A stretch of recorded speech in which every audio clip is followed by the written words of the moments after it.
Rob Ford today saying once again he is sorry for embarrassing the city, that he will not step aside. We've been showing you what's been going on inside Toronto City Hall, but there was quite a scene outside Toronto City Hall as well.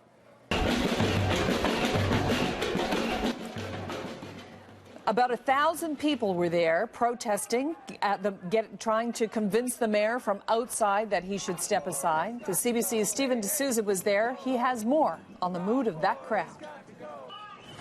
Well, the mood is really all of the conversations that people across the city have been having in their living rooms, around their kitchen table, at bars and in cafes about the Rob Ford scandal. They've all come now down to Nathan Phillips Square in front of City Hall to have that conversation. And the clear message coming from the protesters here is that they want Mayor Ford to step aside. In many cases, they want him to resign. Let me show you the scene now. The protest started with about 1,000 people in front of a stage. They have now moved to in front of the doors of City Hall, and in fact, just above where the people are is the windows to Mayor Ford's office, and that's where the mayor is right now as council takes a break for lunch. They are chanting a number of things: Rob Ford resign, Rob Ford step aside, and people are clearly saying that they felt the mayor has lied to them. They feel he has not been honest, and that he needs to be held to a higher standard and should step down. Okay, what are people telling you at City Hall today?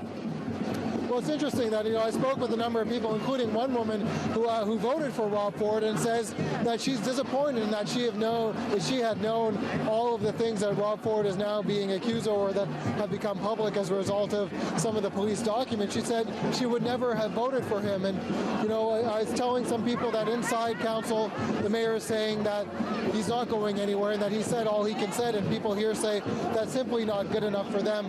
Interestingly, I met a family who brought their young children here and said, they're looking for role models from their elected officials, and they feel that Rob Ford is not a good enough role model for them. And so these are the conversations I'm having with people. One gentleman who's in his 70s said he's never felt the need to protest anything publicly in his life, but he said this was important enough for him to come down here to Nathan Phillips Square, and not only for him to come down, but he's also invited a number of his friends and family to come down to voice their opposition to Mayor Ford.